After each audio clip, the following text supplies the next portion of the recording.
On election night, there's only one place to be, Fox News Channel. In this critical moment, with the balance of power at stake, this is the midterm election everybody is waiting for. Only Fox News Channel brings real insight, smart perspective, and the all-important results minute by minute. Every key race, every pivotal moment. As America decides, we're there every step of the way. On election night, stay with special coverage starting at 6 p.m. Eastern on Fox News Channel. WPHAT.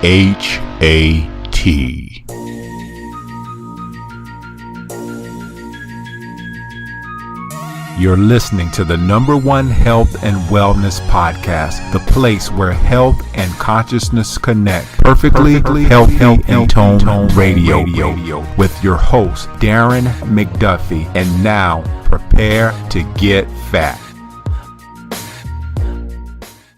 What's up, my perfectly healthy and toned peeps, and welcome to a powerful episode of Perfectly Healthy and Toned Radio. I'm your show host, Darren McDuffie, alias Fat Man, because I help you become perfectly healthy and toned and conscious. Today, I'm sharing an episode with you I did with Dr. Kim Duramo on her book, The MindBody Tool Kit. To say I could go on for 2 to 3 hours with this interview would be a short-sighted statement, just simply because Dr. Kim and I had so much in common, and we were really on a higher vibe within this show that I had to kind of cut the show off. And you'll hear some background noise in the show, and there was a time when her Skype went out, so I had to kind of piece the show back together, but it's going to be smooth flowing, and I'm sure that you are going to enjoy it. Here are some things that you're going to learn on this show. Where is your mind? Most people think the mind is located in the brain, but it will startle you to find out where your mind is actually located. What does self-love have to do with illness? I've done a lot of videos on my YouTube channel about self-love and how self-love is kind of the alpha and omega, and everything permeates from the love for ourselves or for within ourselves. And then how do you surrender to your illness? Dr. Kim talks about specific steps and things that she did to surrender to her illness and how she came out on the other side. As always, I'll remind you to visit my website, Perfectly Healthy and Toned Radio. Please go on there, and all of my podcasts are there. And also, if you're listening on Blog Talk Radio or if you're listening within iTunes, I would encourage you to leave a review. I've been working on a lot of projects lately, and I haven't been able to have as much time with the podcast as I like, but things will be changing here in the next coming weeks. And again, thank you for your support, and enjoy the interview.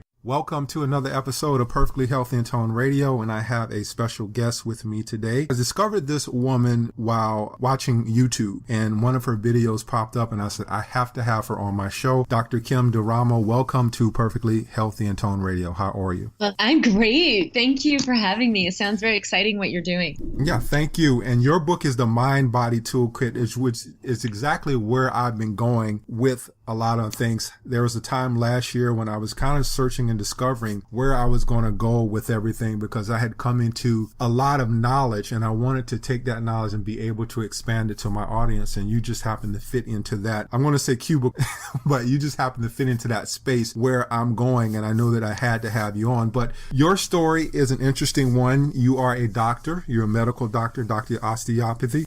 But you also had your own illness. Tell us about that and how you expanded yourself into what you're doing now. Yeah, I'd heard a lot about the mind-body connection and the body's ability to heal itself and mind over matter and all of that. So when I got sick, it was like fatigue and severe pain and weird chills and like all kinds of weird symptoms that didn't make sense. And I'd go to the doctor and it was like, oh, there's nothing wrong with you. But, it's like there's something wrong, just no one could figure out exactly what that was or what was causing it. So I was kind of on my own for a while, and it was really frustrating to be in that space of like, what the heck do I do? And why is this happening to me? And then also trying to kind of fix myself, because I thought I can heal myself, but I didn't understand what that really was, what the mind-body connection was in this deeper way. So it was about 1.5 years in, and I finally had this diagnosis by an allergist and tested me up and down my arm and, injected all kinds of like horse dander and dog dander and dust mites and like stuff you could be allergic to. And he's like, you're allergic to almost every single thing that we tested.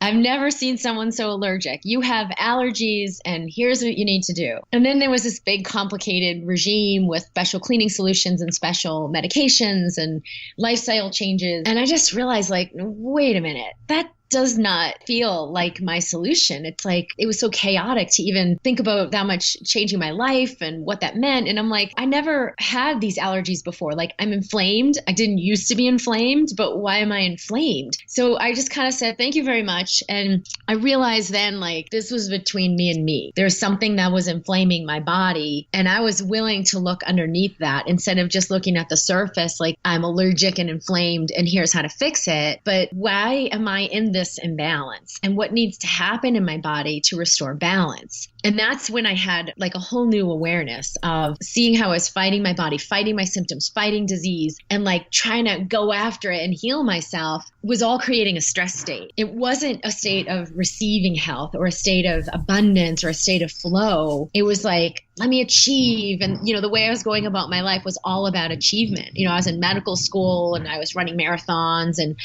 so there was this disconnection within me that created this disruption, created this inflammation, created this this symptom. And yeah, it showed up physically in the labs, but that didn't mean that it couldn't be resolved and my health restored when I allowed this deeper surrender. And so it was a very, very quick turnaround where I had this realization. And then I'm like, I've got to stop fighting my body. So I kind of let all of that go and my symptoms resolved very, very quickly. No more pain, no more severe fatigue, migraines, all of that.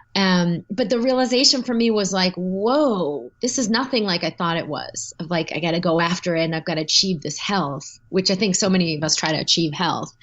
What was required was like a surrender. And there's nothing, no matter how hard I tried, that could have created that. Let's talk about that a little bit more deeply, because I watched some of your YouTube videos last night, and one of them really stood out for me, and it was something along the lines of what pain is telling you. And you mentioned, just as you mentioned before, where you were saying that you looked at yourself as you had to fix yourself, kind of like you were broken. And a lot of people do this. What was your thought process when these things were being thrown at you, when you had these illnesses and all of these symptoms? What was your thought process? Were you still in the mind frame of you were broken, or did you switch that thought process? That's when it really changed, is when I got that diagnosis and then here's the solution. And I was like, this is not resonating for me. This isn't joy, freedom, ease. This is like kind of like a death sentence that I have to do all these things and take all these medications. And that's when they kind of said, you're broken. You have this problem. Here's what needs to happen.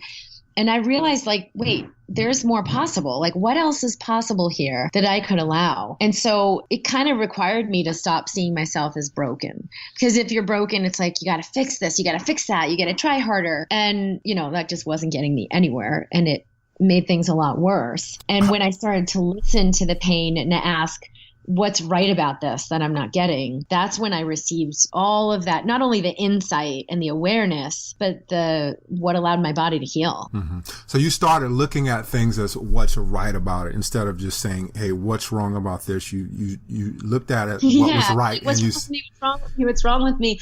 Whatever questions we're asking, we're always going to receive the answer in our awareness. You can't not receive the answer.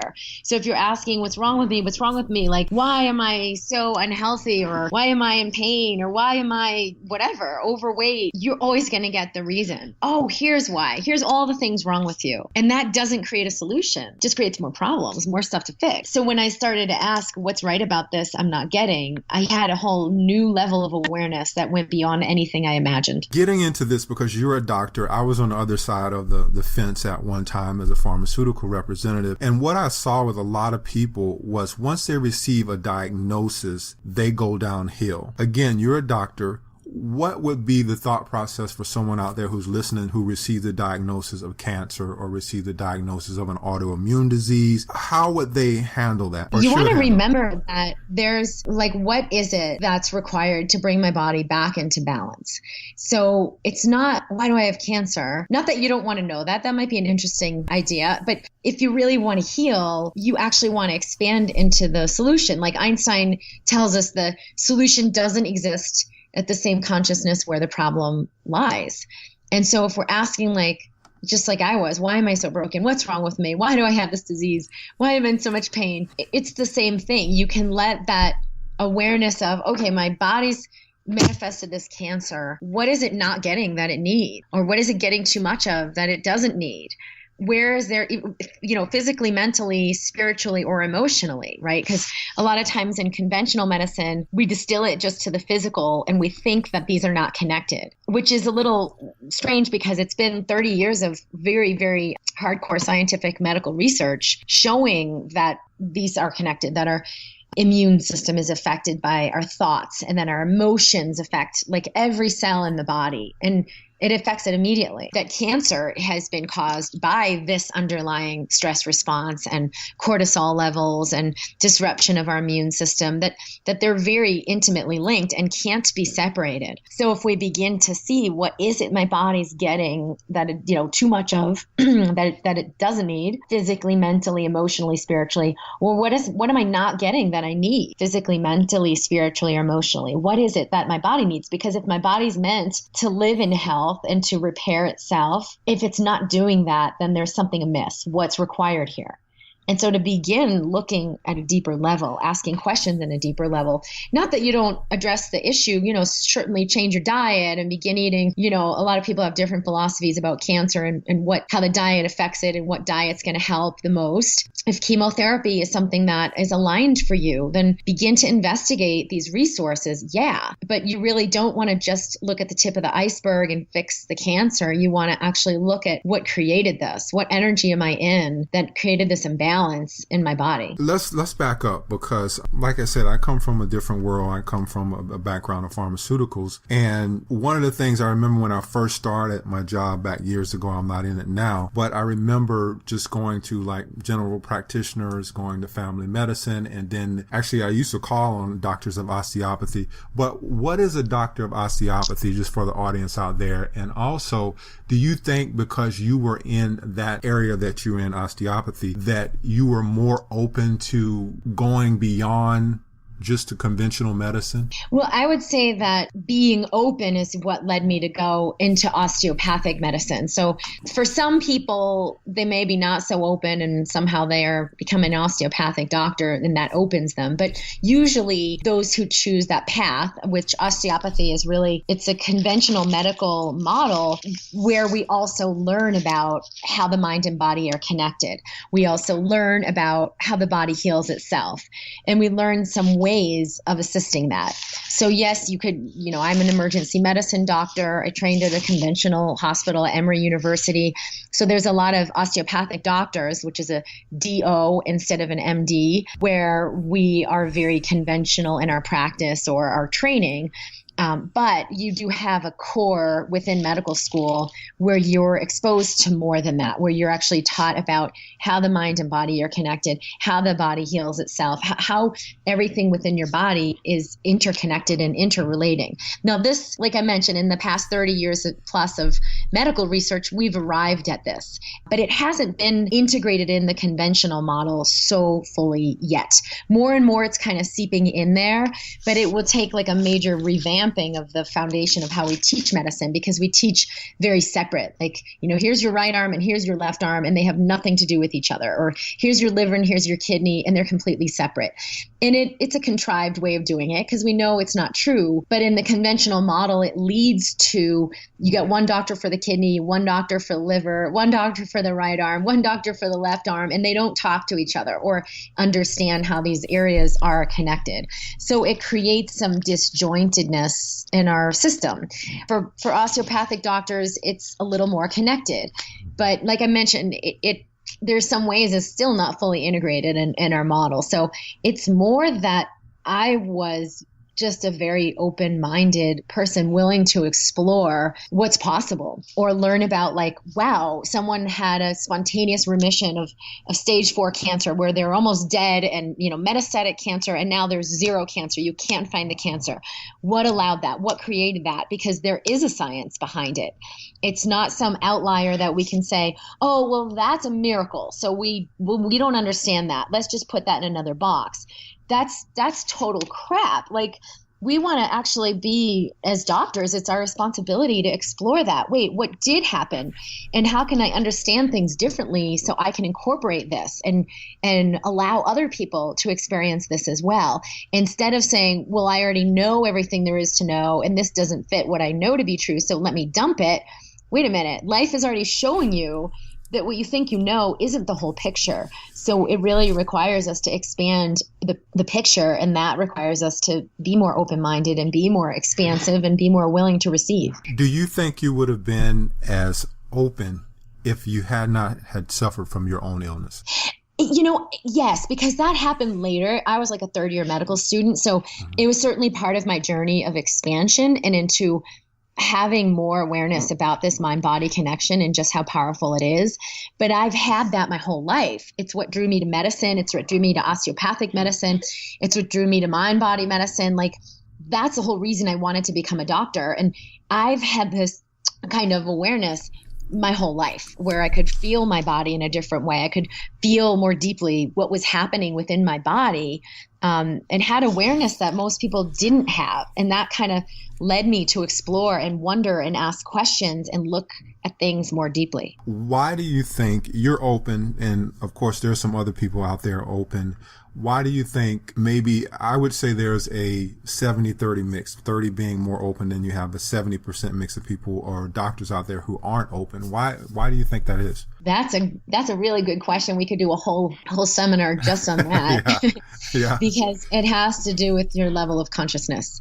When we're in fear, we doubt. We actually use skepticism as protection. Like, I met a doctor a few weeks back and he's like, well, I'm a skeptic, so I only trust things that I are founded in evidence-based medicine, and I only let consider those kinds of things. And there is so much fear because we base our reality on what we know, and the scariest thing in the world is to find out that what you know is not true. What you know is nothing. That who you are is not who you are. Like, it can be so disruptive, and I know for me it's been that way. But when we're only willing to receive information by what is evidence-based or pharmaceutical-based, which is really the pharmaceutical model, then as doctors, we're missing 99.9% of the equation. So what if we can have awareness in a different way and then put it to the test, and then maybe do a clinical trial or do a study and look at how does life respond to this? What's actually happening? We can receive information and awareness in a different way, and then still find that it's true scientifically.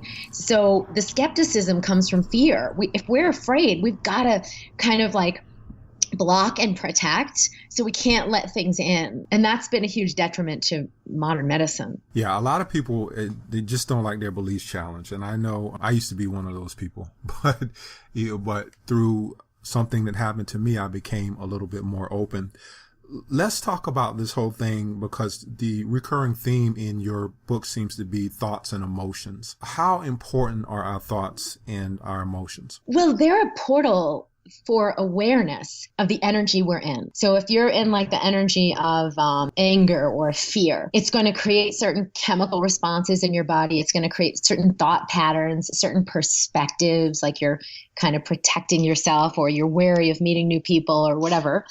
You're wary of trying on new things, or like you said, having your beliefs challenged. So you can actually begin to become aware of the energy you're in when you become aware of how you're feeling emotionally. Now, most people, they're not aware of how they're feeling emotionally. They're not even aware of what they're feeling physically.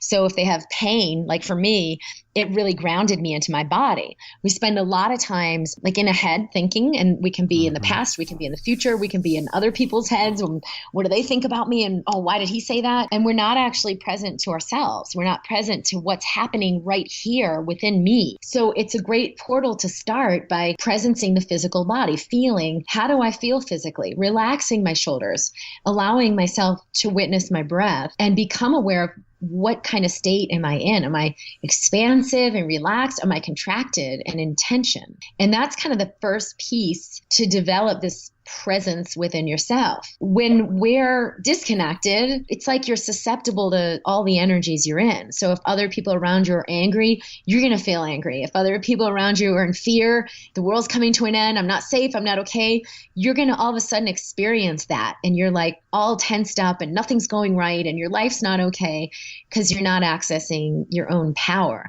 So it isn't so much as, oh, I've got to know what my thoughts are and I've got to know my beliefs so I can change them. It's more that having awareness of thoughts, our ideas, our beliefs, our emotions, or even just what's happening in my body, right, will access me to a greater awareness, will access me to realize what energy I'm residing in so that I can allow the resolution of that. What goes on, I guess I would say biochemically or chemically in the body when we are constantly having negative thoughts? And the second part of that question would be when we have these recurring negative thought processes over and over and over again, is that the word am I looking for here? Culmination of an illness? Is that how illness actually comes about? It's a great question.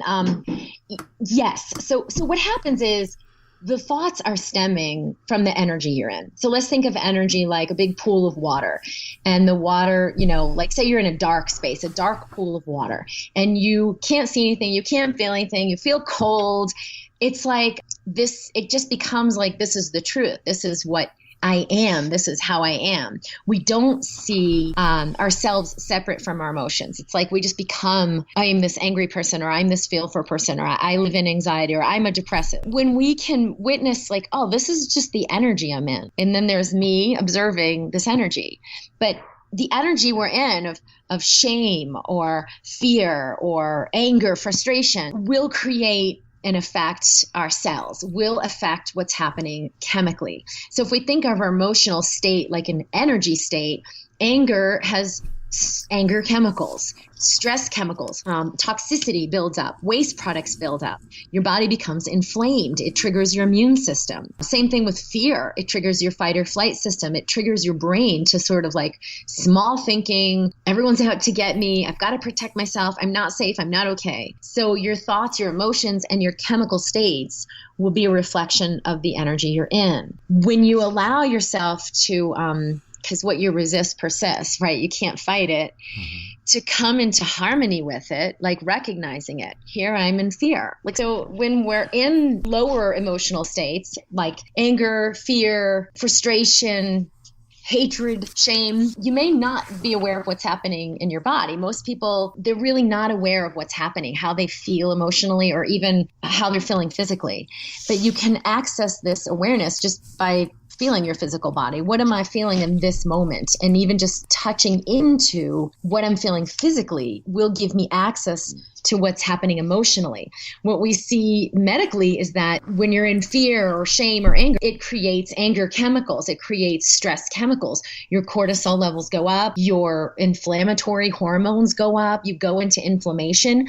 These are the underlying markers of every major chronic illness that most people are dying of. Cancer, diabetes, overweight, autoimmune illness. When we're in higher emotional states of joy or of love or of freedom, it changes. Our cortisol levels go down. Our white blood cells go down. These inflammatory markers go down. And there's harmony physiologically, chemically in your body that reflects that higher emotional state. And so it's not so much about, oh, I've just got to be happy and then I'll be healthy. I've just got to get happy, because you can't try to get happy. It's like that will create more stress. Mm-hmm. That's what I was trying to do for that whole year, is like, I got to try to feel better. Well, you can only allow the restoration of that state. So by embracing your anger instead of fighting your anger, by embracing your fear, nurturing yourself through the intensity of your fear instead of running from your fear. Yeah. You allow those states to dissolve. And so in the work that I've done, especially with the Instant Elevation program, it's to allow you to embrace that harmony, to assist you in embracing that harmony that allows the dissolution of the, what you're holding, the tension that you're holding, the anger that you're holding, the shame or embarrassment or whatever it might be. Fully allow fluidity with your body, with your health, with your life. What happens when people continuously have the same illness over and over again? Because to be blunt, when people encounter cancer, most of the time it goes into remission and then it comes back. That happened Yes. with my mom, and I lost my Yes. mom. What's happening is this because we're not fixing our thoughts and really not paying attention to our emotions. They're the same thoughts and emotions are there. It's not like I had mentioned earlier, it's not the thoughts and the emotions, it's the energy state. Your thoughts and your emotions emanate from your energy state. Your chemical responses of cancer emanate from your energy state. So the reason the cancer, we can address it physically and like pull those cancer cells out of the body or radiate the body, but you haven't addressed the underlying energetic cause of why the cancer is getting created. So if that person, like I had a patient who had cancer, and the cancer came back. So she had dealt with it before. They took it out in surgery and did some chemotherapy. And now she found out the cancer was back. And that's when she found my work. She said, I know we could do a chemotherapy and surgery again, but I know that's not really my solution. Like that didn't work for me. There's something else that's bringing this back. And I want to really get to the bottom of this. And what I found with working with her was she was in this energy of like, I'm not good enough. I don't matter. So all of her relationships reflected that. She kind of let people overpower her, didn't really speak up, was kind of meek and meager. And, I'm really sorry. She had a very loving husband, but wasn't able to really ask for what she wanted or ask for help, like felt guilty about asking people for help or support because she felt bad about having cancer or being a burden. At work, she had a role that, she was kind of like, wow, I'm not playing to my strengths. I know I could be doing so much more, but I'm really playing small. So her whole life was in this pattern of don't notice me. I'm not worthy. I don't matter. I'm not significant. And, that pattern creates stress chemicals in the body. It's suppressive. It suppressed her aliveness. It suppressed her essence from coming through or sharing and speaking like, hey, this is who I am and this is what I want. This is what I would like. Hey, let's do this. This is what's fun for me. She wanted to take a trip to Europe and was like, I don't know if we can afford it. And like really playing small, not realizing, she could show up and her passion, her husband was willing to do whatever she wanted. And so through the work together, she was able to move out of that suppressive state and actually move into vibrance and move into vitality by embracing who she is. And, there's different ways that we do this work and like connecting with ourselves more fully. It's really powerful. But what happened was all of the cancer cells shrunk. She had several tumors and they said, we may have to resect part of your colon when we go in to do the surgery because it's, right in this area that we don't know how it's going to go. And that there are like 5 different tumors they had to take out. When they went in, and they found them on an MRI, when they went in to do surgery, they said all of the tumors shrunk significantly, and they were only able to find 3 of the 5 cancerous tumors.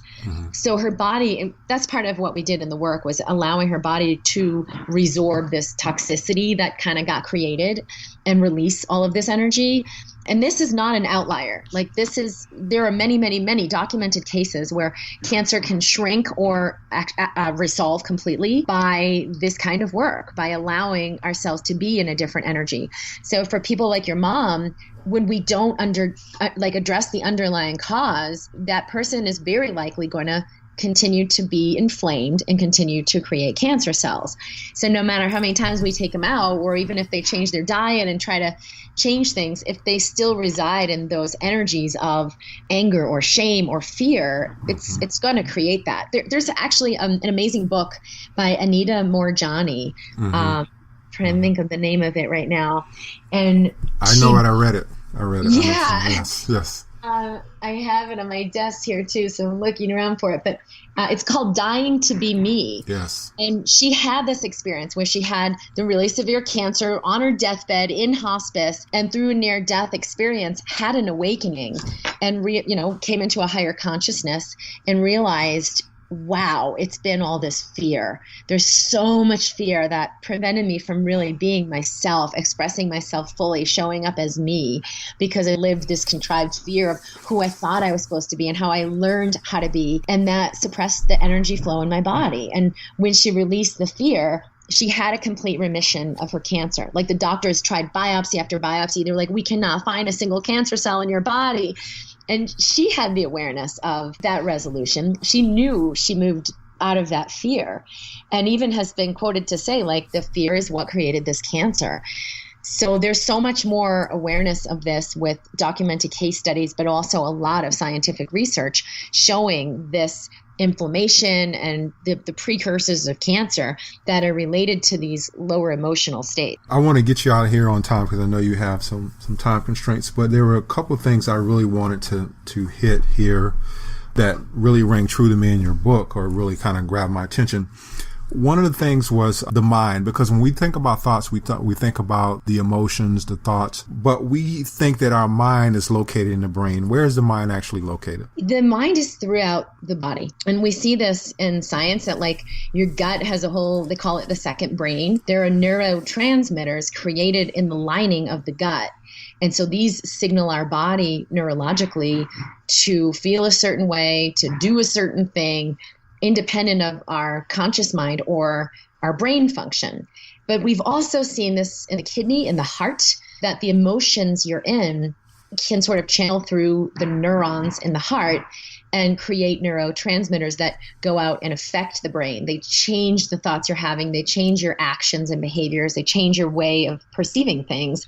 And again, when you're in heightened emotional states of love or joy, and it allows this expansion in the body into greater health and a higher level of perceptual awareness. So it changes everything, not just for your brain, but for every cell in your body. So we now see that our consciousness is located throughout all parts of the body. Yeah, that was huge for me when I saw that. The other thing is the relaxation response. What is that, and how does that help us? So that is linked to the parasympathetic nervous system. So in our voluntary nervous system, like you move your arms, you move your feet, but there's this other part of the nervous system that is involuntary. Like you're going to breathe, your heart's going to beat, your gut is going to digest. You're going to do all kinds of involuntary functions. And one part of that system is sympathetic nervous system, which is fight or flight. It's going to stimulate your neurotransmitters of adrenaline and like speed up your heart rate, heighten your mental acuity. So you're like really laser focused, increase your blood pressure, pump the blood away from the gut into the muscles. And then the other part of that autonomic part, that's the automatic involuntary nervous system, is your parasympathetic nervous system. That's the relaxation response. So you have the fight or flight response, you have the relaxation response. A lot of people are walking around in fight or flight.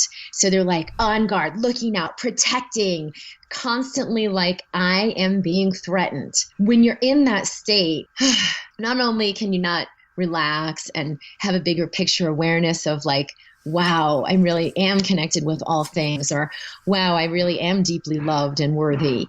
But also physically, you're contracted. So you can't digest your food. And so many people are trying to manage this by altering their diet or getting rid of gluten or getting rid of 10 different foods. And they're living in fight or flight. So it's like they're always going to have to keep managing, and it's harder and harder. But it also limits your brain state. So when you're in fight or flight, you can't relate with others from a loving place. You're actually relating from fear and urgency.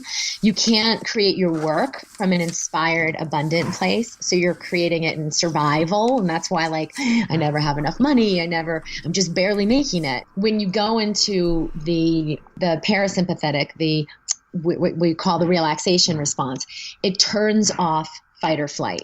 It gets you out of reaction. It gets you out of fear. It gets you out of urgency and back into your natural state of flow, of abundance. You're not meant to be in fight or flight, but like maybe seconds or minutes.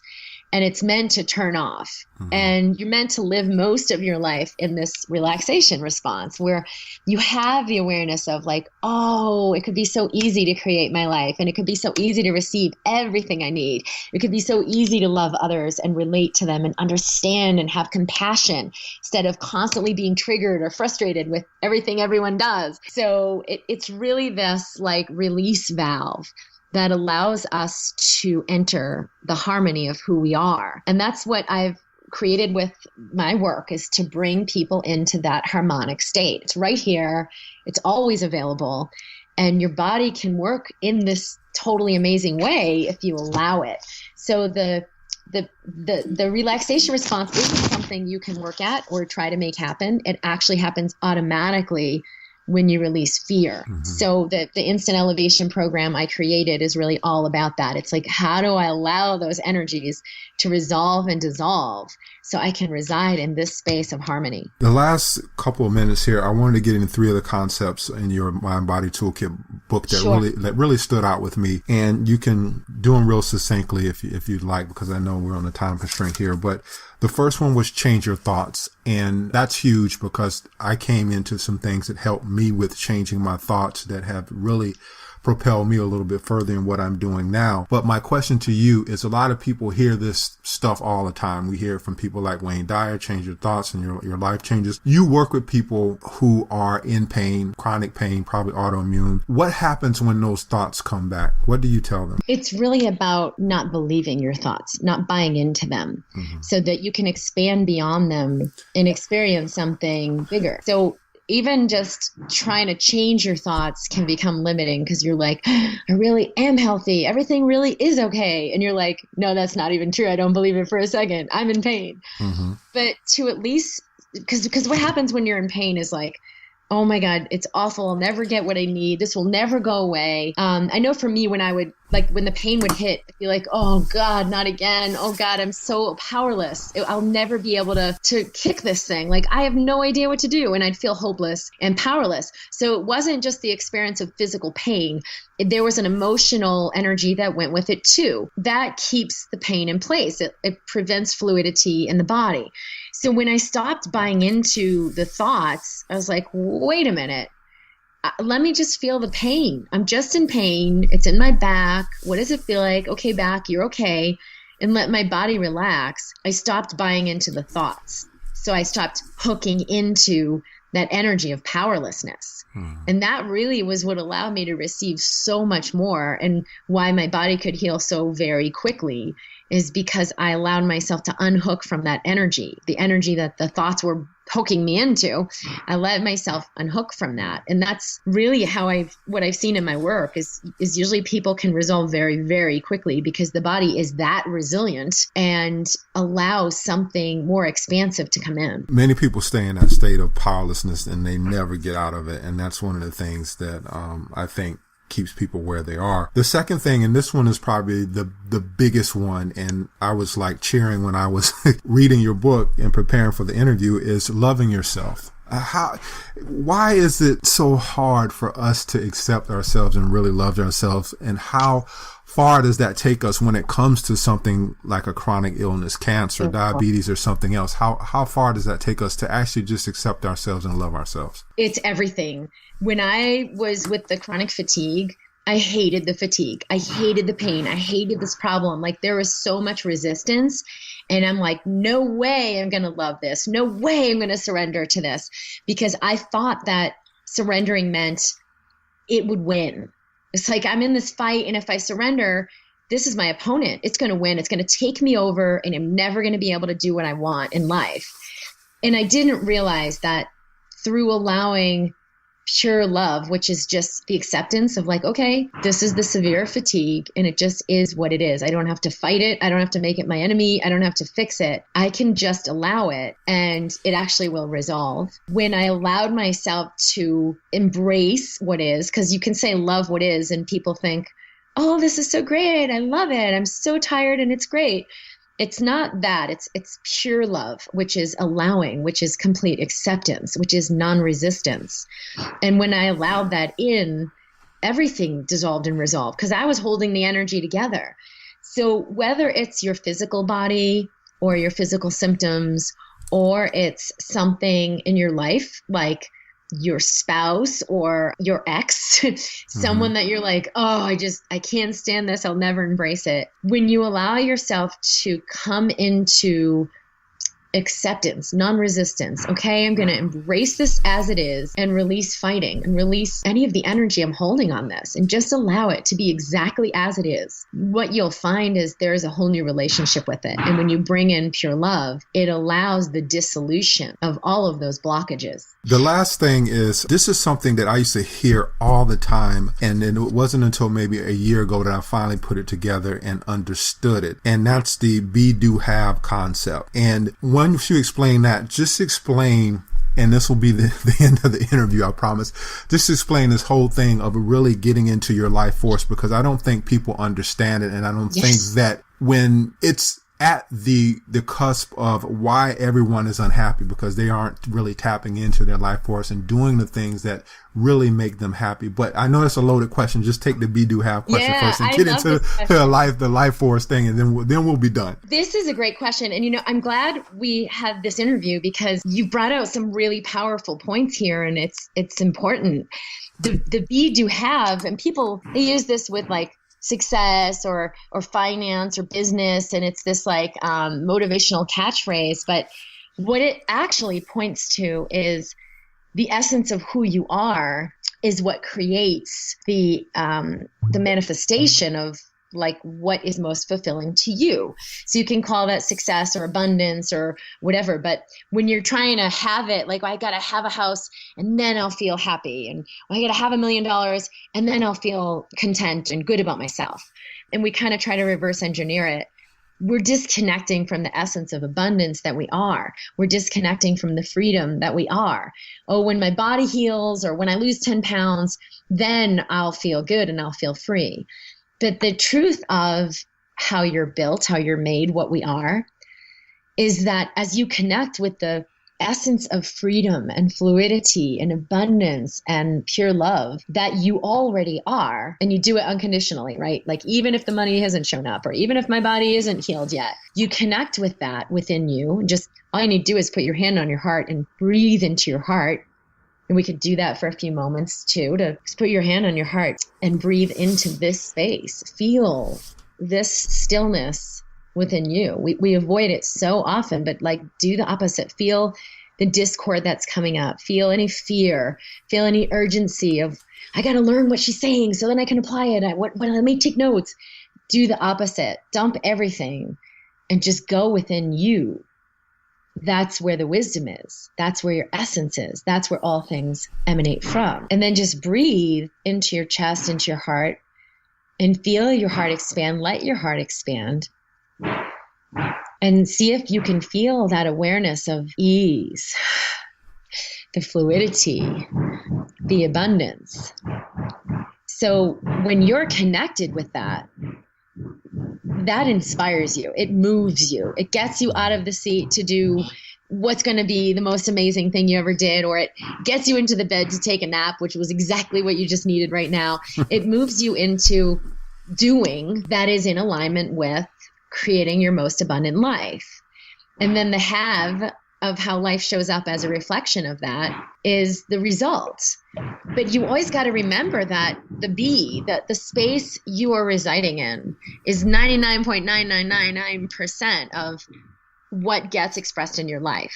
And that will move you into the 0.0001% that's like the action taken or the words spoken or pick up and make a phone call or go out and write a book or go take a walk. That doing can stem from your being moved by the space within you. Like it's effortless and it automatically happens. You can't resist it. And that's what creates everything we have outside of us. So the be is your essence. And we don't learn about that. We actually learn to shut it down and to not pay any attention to it and just do what I'm telling you to do and be who I'm telling you to be. This is who you want to be. And don't listen to your heart. So it's like been learned that we shut down. And all we need to do is sort of let go of everything we learned and everything we think about our health, about life, about possibility, to allow this inner wisdom, this inner whisper to begin to speak to us, to begin to light us up, to begin to guide us, to begin to move us so that we effortlessly allow our life to be created as abundant. And the second part of the question was just life force and how important is that us to really tap into that life force, because I think most people are disconnected. We have so much going on. We have our cell phones. We have, the things we're running around trying to take our daughters to this or that, and we become very disconnected. How important is it for us to really take some time, like you say, and get into that space and really get into our own life force? It's everything. If you take 10 seconds to connect with your essence, that lets your life force come through you. To like 10 seconds. It's that quick. Great if you take a whole minute. I set my alarm 3 times a day. And it says, and this is what I tell people in the instant elevation program is they practice the instant elevation. And mine right now is, it says spot check. I love you. Spot check is to check in with my body, little body scan, like, hey body, here we are. How you doing? And I love you is to remember to emanate love. Like, hey, body, I love you. It's all good. Whatever you're holding on to, you're worried about right now, whatever you're triggered with, I love you. It's okay to remember that all is well.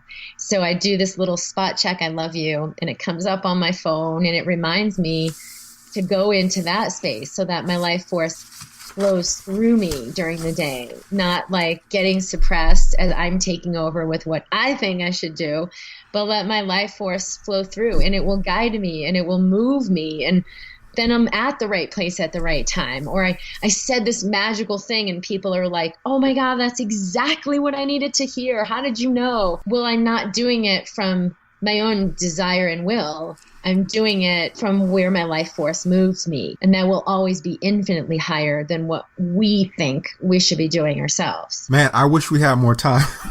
We don't, because there was so many questions. Website, because I want people to have this, and I think it was a good depth of like what the possibility is with this work and what this is all about. So thank you. Yeah, tell me what your website is. And your book, of course, is the MindBody Tool Kit. It's available on Amazon.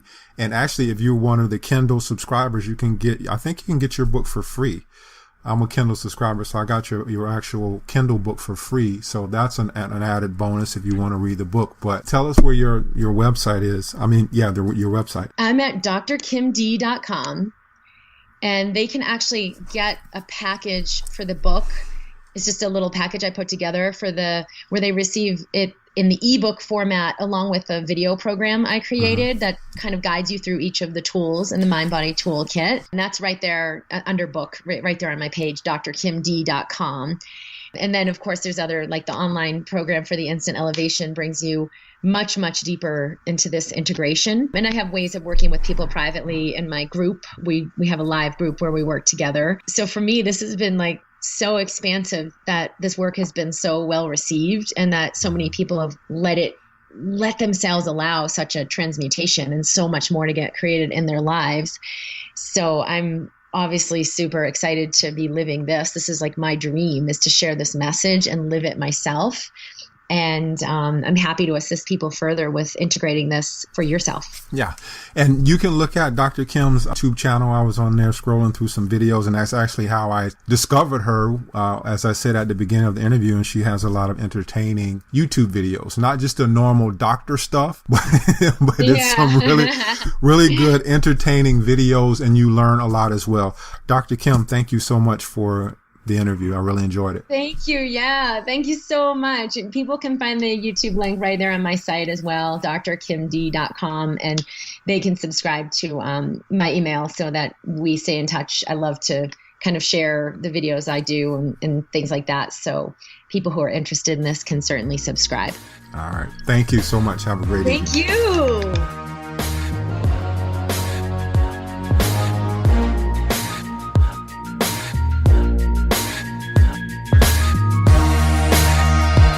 On election night, there's only one place to be, Fox News Channel. In this critical moment, with the balance of power at stake, this is the midterm election everybody is waiting for. Only Fox News Channel brings real insight, smart perspective, and the all-important results minute by minute. Every key race, every pivotal moment. As America decides, we're there every step of the way. On election night, stay with special coverage starting at 6 p.m. Eastern on Fox News Channel. Want entertainment designed just for you? Then check out customizable streaming TV from Xfinity. It makes your life simple, easy, awesome. Xfinity gives you customizable streaming TV options. Enjoy the most free shows anywhere on any device, and even access your streaming apps right on your TV with X1. Go to Xfinity.com, call 1-800-XFINITY, or visit a store today to learn more. Restrictions apply.